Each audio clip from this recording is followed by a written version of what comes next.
నెల్లూరు జిల్లా కోవూరు బాలికల ఉన్నత పాఠశాలలో గత సంవత్సరం 10వ తరగతిలో ఉత్తమ మార్కులు సాధించిన విద్యార్థులకు కోవూరు ఉప ఎంపీపీ శివును నరసింహులరెడ్డి, పాఠశాలలో రిటైర్డ్ అయిన ప్రధాన ఉపాధ్యాయులు నరసింహమూర్తి, పలువురు రిటైర్డ్ ఉపాధ్యాయులు ప్రోత్సాహ బహుమతులు అందించారు. బహుమతులు అందజేసినందుకు కోవూరు తహసీల్దార్ నిర్మలానంద బాబా, ఎంపీడీఓ శ్రీహరి, ఉప ఎంపీపీ శివుని నరసింహులరెడ్డి విచ్చేసి విద్యార్థులకు బహుమతులు అందజేశారు. ఈ సందర్భంగా వారు మీడియాతో మాట్లాడారు. ఈ కార్యక్రమంలో ప్రధాన ఉపాధ్యాయులు, విద్యార్థులు, తల్లిదండ్రులు పాల్గొన్నారు. ఈ కార్యక్రమానికి ఇచ్చేసినటువంటి ఎంఆర్ఓ గారికి, ఎండిఓ గారికి, నన్ను కూడా మా తల్లిదండ్రులు చదవమంటే ఆ రోజుల్లో నేను పెద్దగా చదువుకోలేకపోయా. నేను ఈరోజు బాధపడుతున్నా. నేను చాలా కష్టం చేశాను, చాలా బాధలు పడ్డాను. 76లో 10th క్లాస్ ఫెయిల్ అయ్యాను. 48 సంవత్సరాలు చూడండి. మన టీఎన్సీలో 10th క్లాస్ ఫెయిల్ అయ్యాయి 76లో. అప్పటి నుంచి ఇప్పటికి కూడా ఫస్ట్ క్లాస్ పిల్లలకి ఎక్కడ ఒక్కొక్కరికి ఇచ్చేవాడిని. తర్వాత ఈ మార్కులు వచ్చిన తర్వాత 3-4 ఇమ్మన్నారు. నేను టీఎన్సీలో 4 ఇచ్చాను, ఇక్కడ 3 ఇస్తున్నా.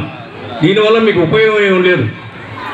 పోటీతత్వం పెరుగుద్ది, పిల్లల్లో అందరూ పాస్ అవ్వాలి, అందరూ ఉన్నత స్థాయికి పోవాలని ఒక సంకల్పం ఉన్నది. ఈ 10,000తో మీకు ఏదో జరిగిపోతుంది కాదు. రేపు వాళ్ళు తీసుకున్నారు కదా, మనం కూడా తీసుకోవాలి, మనం కూడా చదవాలి. పోటీతత్వం పెరగద్దనే ఉద్దేశంతో నేను 2007లో ఈ ప్రోగ్రాం స్టార్ట్ చేశాను. నేను మన ప్రోగ్రాం కూడా ఇచ్చినప్పుడు కూడా చెప్పాను మేడంకి, మేడం ఒకవేళ మీ పార్టీలో లేకపోయినా మా పక్క మేము ఓడిపోయినా కూడా నేను కంటిన్యూ చేస్తాను. 5 నుంచి 10 దాకా చదివే నేను ఇంటికి పునాది ఎంతో మీ భవిష్యత్తు ఇంతే. 5 నుంచి 10 దాకా చదివిన చదువే మీకు ఈ ఐఏఎస్ అయిపోయినా ఐపీఎస్ పోయినా కూడా ఉపయోగపడతాయి. అది మీ అందరికీ తెలియదు. ఇప్పుడు ఎండిఓ గారు చెప్పారు. అది ఇవన్నీ కూడా జాగ్రత్తగా వినాలమ్మా. వినాలి, మీరు జాగ్రత్తగా చదువుకోవాలి, మీరు భవిష్యత్తులో బాగుపడాలి. మీరు బాగుపడి మీ కుటుంబం చూసుకుంటారు, తల్లిదండ్రులు కూడా చూసుకోవాల్సిన బాధ్యత కూడా మీకే ఉంటుంది.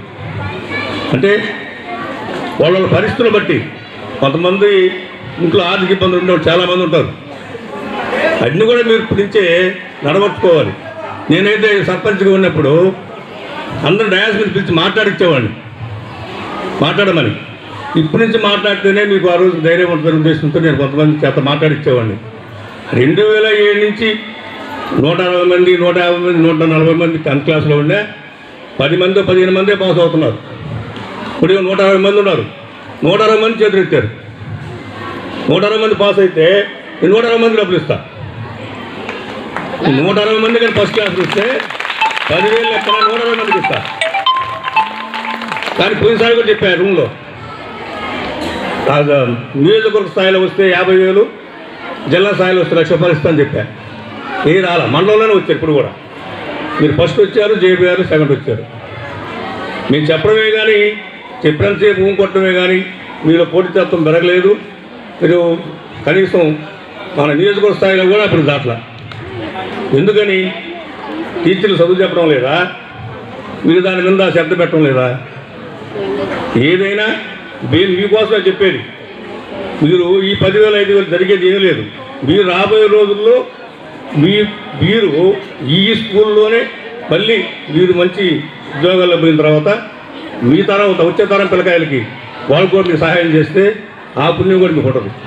ఎన్ని మనసులో పెట్టుకొని మీరందరూ కానీ ఇప్పటి నుంచే ఎండిఓ గారు చెప్పినట్టు బాగా స్టడీ చేసి, ఈ స్టడీ మీకు ఐఏఎస్కి ఐపీఎస్ కూడా ఉపయోగపడతాయి కాబట్టి ఖచ్చితంగా మీరు చదువుకుంటారని ఆశిస్తూ, మళ్ళీ నా నియోజకవర్గ స్థాయి కానీ జిల్లా స్థాయి వచ్చిన వాళ్ళకి నేను ప్రైజు ఇప్పుడు ప్రకటించడం బాగాలేదు అంటే అంతమందికి ఇస్తాను చెప్పాను.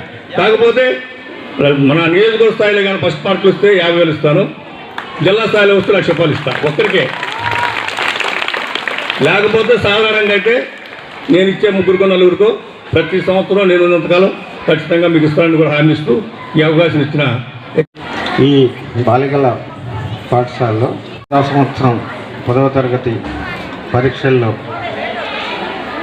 అత్యంత ఉత్తమమైన మార్కులతో సఫలీకృతులైనటువంటి విద్యార్థినులకు బహుమతి ప్రదానం చేసే సందర్భంగా నన్ను ఆహ్వానించడం జరిగింది. ఈ వేదిక మీద ఉన్నటువంటి మండల వైస్ నరసింహారెడ్డి గారికి, ఎంపీడీఓ గారికి, కళాశాల ప్రధానోపాధ్యాయులకి, ఇతర ఉపాధ్యాయులకి, ఇక్కడ ఇచ్చేసినటువంటి విద్యార్థులకి, తదితర సిబ్బందికి మరియు పాత్రికేయులకి అందరికీ నా నమస్కారం.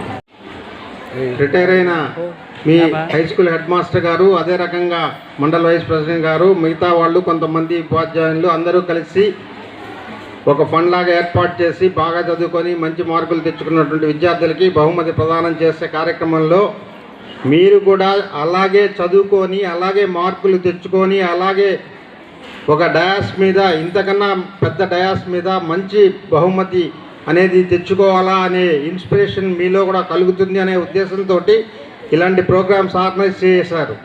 ఇక్కడ ఒక దగ్గర ఆఫీస్ రూమ్లో పిలిచి ఇచ్చే బాగా చదువుకొని మంచి మార్కులు తెచ్చుకొని కాంపిటేటివ్ స్పిరిట్ తోటి ప్రతి ఎగ్జామ్కి అటెండ్ అయ్యి వెనకాల వాళ్ళు చదువుకో ఇటు పక్క చూడండి కాస్త మీరు స్ఫూర్తి కొనసాగించి ప్రతి ఒక్కరు కూడా మంచి మార్కులు తెచ్చుకొని బాగా చదువుకుంటారని చెప్పని ఆశిస్తూ నాకు ఈ అవకాశం ఇచ్చినందుకు ధన్యవాదాలు తెలియజేస్తున్నాను. వేదిక మీద ఉన్న పెద్దలు, మండల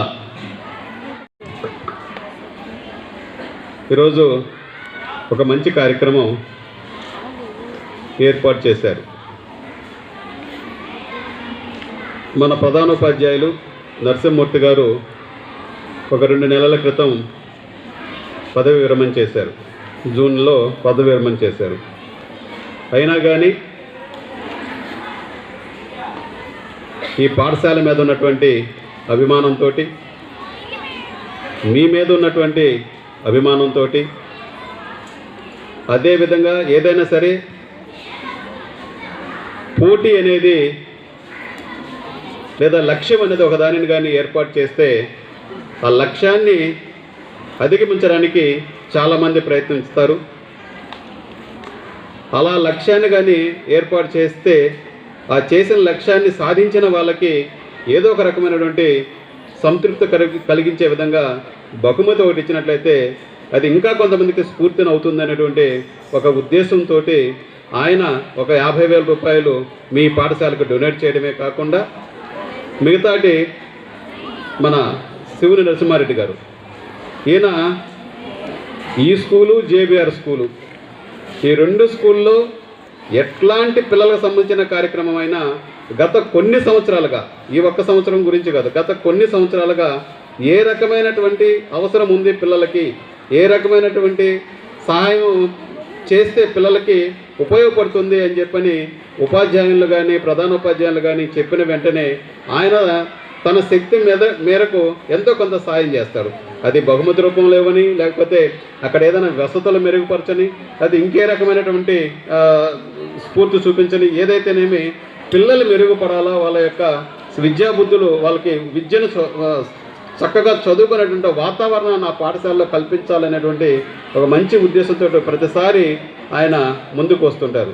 వీళ్ళే కాకుండా ఇంకా కొంతమంది రిటైర్ అయినటువంటి వాళ్ళు కూడా, ఇంకా కొంతమంది రిటైర్ అయినటువంటి ఉపాధ్యాయులు కూడా, వాళ్ళు కూడా మేమేదో రిటైర్ అయిపోయినాం, మేము వెళ్ళిపోతున్నాం అని కాకుండా మేము ఎక్కడైతే పనిచేసామో, ఏ పాఠశాలలో అయితే పనిచేసామో ఆ పాఠశాలలో ఉన్నటువంటి పిల్లలు ఇంకా కొంత మెరుగైనటువంటి ఫలితాలను సాధించాలి, ఇంకా మెరుగైనటువంటి ఫలితాలని వాళ్ళు కూడా ఎంచుకొని ముందుకెళ్ళాలనేటువంటి ఒక లక్ష్యంతో వాళ్ళు కూడా కొంత దాతృత్వంతో ముందుకు వచ్చి వాళ్ళు కూడా కొంత సాయం చేస్తే ఈరోజు 1,00,000 రూపాయల ఫండ్ అయితే ఆ 10వ తరగతిలో 500 కంటే ఎక్కువ మార్కులు వచ్చినటువంటి విద్యార్థులందరినీ కూడా ఈరోజు వేదిక మీదకి పిలిచి సాదరంగా వాళ్ళని అభినందనలు తెలియజేయించి దాంతోపాటు వారు ఇచ్చినటువంటి స్థాయిని కూడా వారికి ఇవ్వడం జరుగుతుంది. అది మీకు ఇందాక హెడ్ మాస్టర్ గారు చెప్పారు. ఈ సంవత్సరమే కాదు, వచ్చే సంవత్సరం వచ్చినటువంటి పిల్లలకు కూడా ఇది ఉంటుందని. మరి ఇట్లాంటి ఉపాధ్యాయులు ఉన్నంత వరకు ఆ పై వచ్చే సంవత్సరానికి కూడా ఎవరో ఒకరి ద్వారా దాతలు ఉన్నారు, ముందుకొచ్చి అడిగి మనకు సాయం చేసేదానికి ఎవరో ఒకరు ముందుకు వస్తూనే ఉంటారు. కానీ దాన్ని అందుకునేటువంటి స్థితిలో మీరందరూ కూడా ఉండాలి. సో ఆ స్ఫూర్తిని మీకు ఈరోజు కలిగించడం కోసంగా ఈరోజు మీ అక్కలు పోయినసారి మీతో కలిసి చదువుకున్నారు, పోయినసారి మీతో కలిసి ఆడుకున్నారు, పోయినసారి మీతో కలిసి ఇక్కడంతా తిరిగినటువంటి మీ అక్కలు ఈరోజు ఏదో ఒక డిగ్రీ కాలేజీలో, ఏదో ఒక జూనియర్ కాలేజీలో, ఇంటర్మీడియట్ లేకపోతే IIITలోనూ చేరి ఈరోజు మరలా మిమ్మల్ని అందరినీ చూడడం కోసం మేము కాకుండా మీకు కూడా ఒక స్ఫూర్తి, మీకు వీళ్ళు ఇచ్చేటువంటి కొంత సహాయము మీ చదువుకి కానీ, లేకపోతే మీ పుస్తకాలకు కానీ, లేకపోతే మీరు ఇంకొక తీసుకుంటున్నారు. అక్కడికి వెళ్ళిన తర్వాత మళ్ళీ మీలో ఎవరైనా కానీ ఆ కష్టపడాలా, ఆ విధంగా మేము ఎదగాలనుకుంటే ఆ రోజు మళ్ళీ ఈ పుస్తకాలన్నీ వెనక్కి తెచ్చుకొని చదువుకుంటారు. కాబట్టి అంతటి విలువ ఆ రోజు మీకు వీళ్ళెవరు దొరకరు. మీకు ఏదైనా ఎక్స్ప్లెయిన్ చేసి చెప్పాలంటే ఈ టీచర్స్ ఎవరు దొరకరు మీకు ఆ రోజు.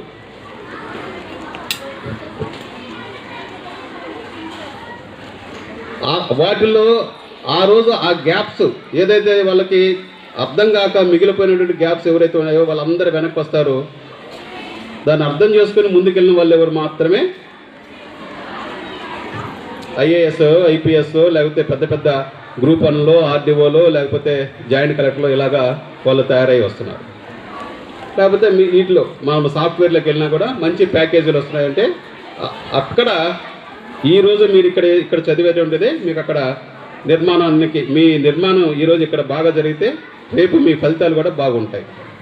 సో ఇవన్నీ కూడా మీరు మనసులో పెట్టుకొని ప్రతిరోజు చేతులు ఎత్తిన వాళ్ళందరూ కూడా, ఎత్తిన వాళ్ళు ఎత్తని వాళ్ళు కూడా ప్రతిరోజు మీ మాస్టర్స్, మీ మేడమ్స్ ఏమైతే చెప్తున్నారో వాటిని అర్థం చేసుకోవడం, ఇంటికి వెళ్ళిన తర్వాత వాటిని ఒకసారి చదువుకోవడం,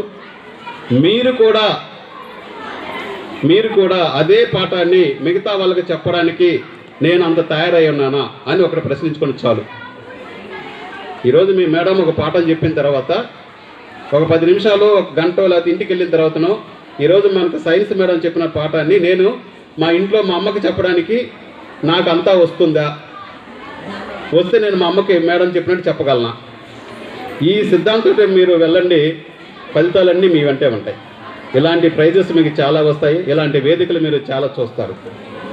మరిన్ని అప్డేట్స్ కోసం మన HN9 టీవీ ఛానల్ని సబ్స్క్రైబ్ చేసుకోండి.